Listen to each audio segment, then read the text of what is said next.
I still remember the night the king almost killed all of us. Not soldiers, not rebels, but scholars, wise men, advisors. The palace guards were already sharpening their swords. Orders had gone out across Babylon. By morning, every wise man in the empire would die. And the strange part? None of us even knew what crime we had committed, or what dream had terrified the king so much.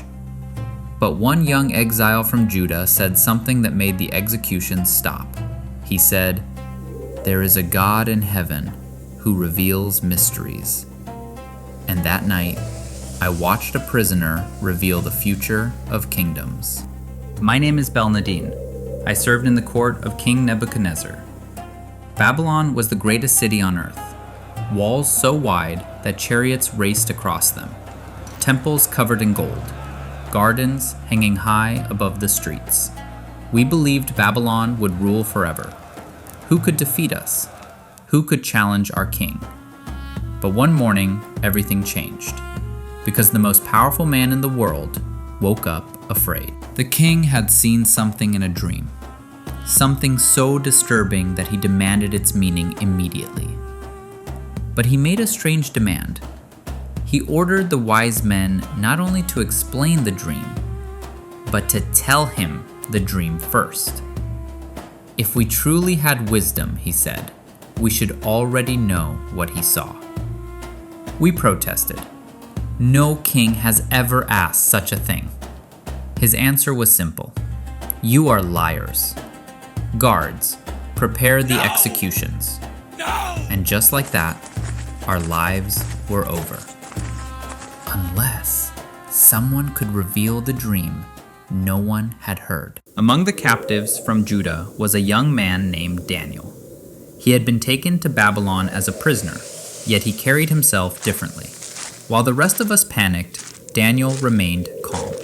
When the execution order reached him, he did not argue. He asked for one night, just one night. He said he would ask his God. But Babylon already had many gods. Gods of war, gods of storms, gods of harvest. But Daniel spoke of someone different, one God, the God of heaven, the one who rules over kings. That night, Daniel gathered his friends. They did not pray for power. They did not pray for fame. They prayed for mercy and for the mystery to be revealed. Because if the dream remained hidden, by morning we would all be dead. And sometime during that night, Daniel saw the king's dream. The next morning, Daniel entered the throne room. Speaking to the king in a respectful way, he said, "No wise man can reveal this mystery, but there is a God in heaven who reveals mysteries." Then he described the king's dream. A colossal statue. Its head was made of gold, its chest and arms of silver, its belly and thighs of bronze, its legs of iron, and its feet iron mixed with clay. Then, O king, something unexpected happened. A stone appeared. But this stone was different. It was not cut by human hands, and it came crashing toward the statue. The stone struck the statue's feet, and suddenly, the gold, silver, bronze, iron, everything collapsed, blown away like dust in the wind. Daniel said the statue represented kingdoms. Babylon would rule first. Then another would come, Persia, that vast empire stretching from the Indus to the Great Seas, ruled by powerful kings who governed many nations and peoples. Then another kingdom would arise, Greece, that swift and powerful kingdom, under Alexander the Great, that would spread as swiftly as a leopard, impacting the world for centuries to come. And then Rome, that beast of an empire, terrible and with iron strength, strong, relentless, and ruling the nations with unmatched power. A final kingdom would arise, a Roman Empire reconstituted in the last days that would have the cunning, strong, relentless strength of ancient Rome, and yet weak in other ways. Empires would rise, empires would fall, and as the years passed, history unfolded exactly as Daniel predicted.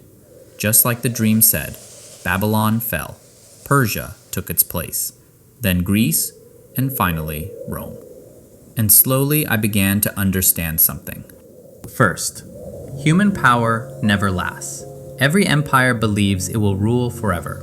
None of them do. Second, God sees history before it happens. Before kingdoms rise, He already knows the ending. And third, the only kingdom worth trusting is the one God builds, because every other kingdom eventually turns to dust. I am an old man now, but sometimes I still think about the statue.